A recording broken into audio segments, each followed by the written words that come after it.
morning.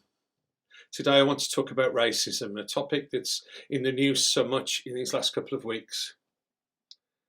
I'll always remember when I trained for the Methodist ministry at a place called Queen's Theological College, as it was then called, in Birmingham, having to take part in a racism awareness course. The course was led by one of our lecturers, Robert Beckford, and I felt insulted at the time that I was being challenged about my perceived overt and underlying racism. I didn't think I needed to have that happen. I grew up in the Dudley Wolverhampton area of the Black Country, and I knew about Black people and Asian people and interactions, and I didn't think I had a problem. And I was so wrong, so very, very wrong. Much of what I learned on that short course has changed my life forever. The thing that probably changed it most on that course was a meeting one evening with a panel of Black men and women. I can remember being quite outraged and explaining that to Robert at the time, that I was really upset that some of us wanted to be able to ask questions of the people on the panel, and we were told we would not be allowed to. Then the meeting began, and I understood. We sat there in silence and listened, in silence that you could have cut with a knife. We listened to the pain of a young woman who had to leave university in Newcastle upon Tyne because of the racism that she experienced and the way that it destroyed her life. Not just the overt evil of people making monkey noises and saying horrific racial names to her, not just the throwing of food at her, but the silence of those majority of people on buses and walking in streets who all conveniently were always looking the other way when the abuse happened. Listening to her talk about her experience on the campuses of Newcastle upon Tyne University and that area, I began to cry. And I wasn't alone. I sat listening. I had two young daughters at the time, and I was trying to imagine how I would feel if this was my daughter sat before me, and I became so angry and full of righteous rage. How could this be the reality for this young woman in the late 1990s here in the UK, here in England? But mostly listening to her left me feeling just sad. Later that evening, a Black United Reformed Church minister spoke about being stopped at least once every single week of his life while working as a priest, a Methodist minister, or a United Reformed Church minister, because he worked in both denominations. And he was stopped by the police at least once every single week of his life. Why? He explained, because he was black and he was driving a nice car. He was a very immaculately turned out gentleman. He told everybody in the room that day that he'd stopped getting angry anymore. He just carried in his briefcase his insurance documents, his proof of purchase of the car, his passport, and any other documents he could lay his hands on, and he carried them everywhere. I listened to his testimony and imagined this was a member of my family. Guilty of just being outside and black. To my shame, I cannot remember any of the other 6 or 7 people who talked that night, but I have a feeling perhaps that was the work of the Holy Spirit inside me, because as I listened to these voices, they became a groundswell of emotion, and I realised I was all cried out. Watching people give testimony and show us a glimpse, just a small window into the sorrow and sadness of their lives, broke me.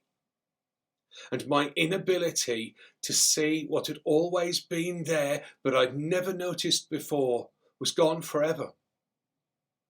How could I go home and live as if there was no racism in the Black Country, in the West Midlands, in England, in the United Kingdom? I remember driving home from Birmingham back to the Gornal area of Dudley and driving in complete silence and feeling really dazed. I'd heard and seen just a little of how much I had misunderstood about my own white privilege, my own ignorance, and how that had blinded me from seeing the reality of life for so many people. I went on to serve in the inner city of Birmingham, a couple of appointments after leaving college.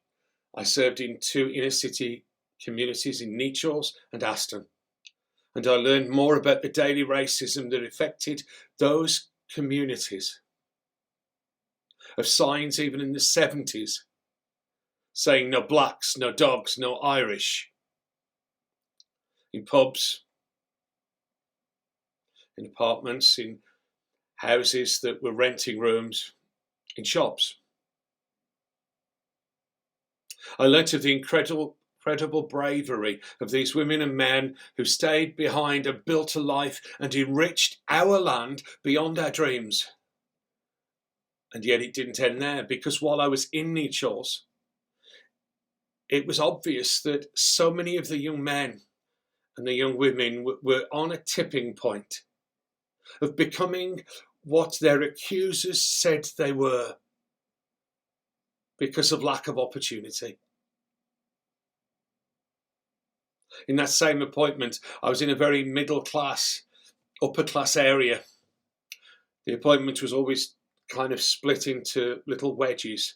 So you had a slither of inner city work and a larger block of suburban work. And I encountered racism within that quite affluent part of Sutton Coldfield. Please don't get me wrong. The vast majority of people were kind and loving and great. And I'm still in contact with quite a few. But hearing senior people talk about black families in such a racist way broke my spirit. It opened my eyes to the scandal of racism that has poisoned our church and our nation. The kind of racism we ignore and pretend doesn't exist. In my last appointment, I heard the chair of district recount twice in front of the man who went on to become Secretary of Conference at the time. He was acting secretary, in my manse, about how my own denominational conference couldn't have too many black hands serving the elements at Holy Communion because there were people in the room who would refuse to take the bread. And I was stunned. I was outraged. Stupidly, I said, that's the point when everything stopped and the president of conference, or even the most junior member of the conference, stood up and explained the gospel. But no, I was told we have to keep everybody happy and everybody inside. And I want to scream and shout, no, we don't. Shame on anybody who's involved in that kind of unchristian conspiracy of silence. We have a gospel to proclaim. And if people don't like the all-inclusive nature of the gospel, there's a door on the church. Please be careful it doesn't hit you on the way back out. Racism is a stinking, revolting evil, and it's time we named it.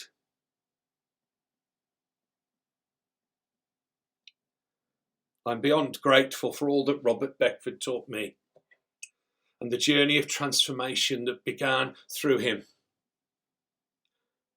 I think I learnt more from him than anything else in my entire time at theological college. From the challenging pictures of the Maasai Christ and trying to imagine why different communities envisaged Christ to look differently. From the battles that we were aware of, that he was part of, challenging us to understand that theology could not just be white, Eurocentric. That listening to black voices and Asian voices and South American voices shouldn't be add-on bits because they were fundamental. I was grateful because Robert Beckford changed my life. And I know, hand on heart, that I was not overtly racist before I attended Queen's and encountered the brilliance of this prophet. But I had no idea how small my vision was and how tiny my God was until I began to take the barriers down. I want to encourage you to think seriously about racism in these days. As Black Lives Matter continues to be a mantra that is shouted across this world.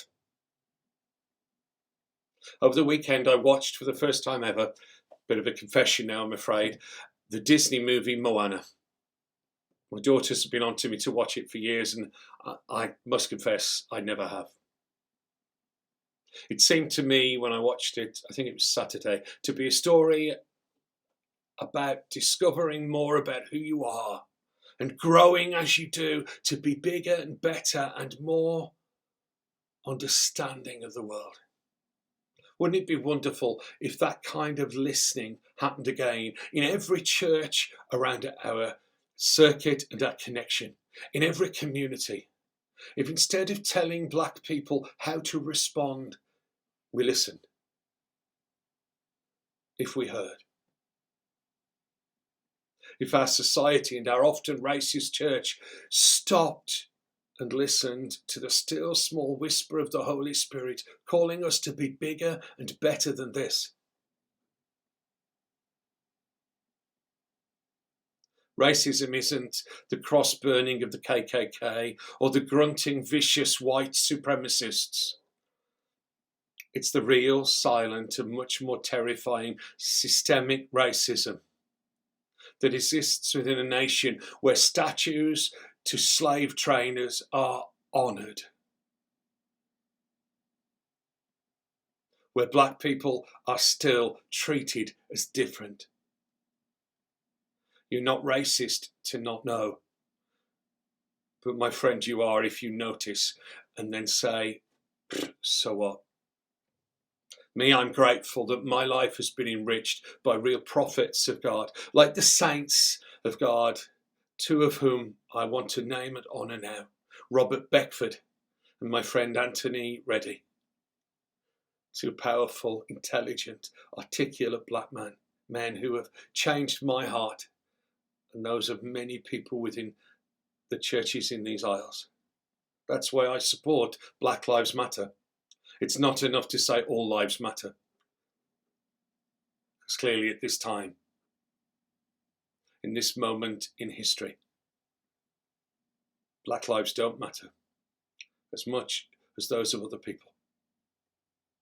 If you want to know more about my experience and my journey, I'm really happy to talk. I'm really happy to enter into conversation. But let it be a time of listening. In the name of Christ I pray. Amen.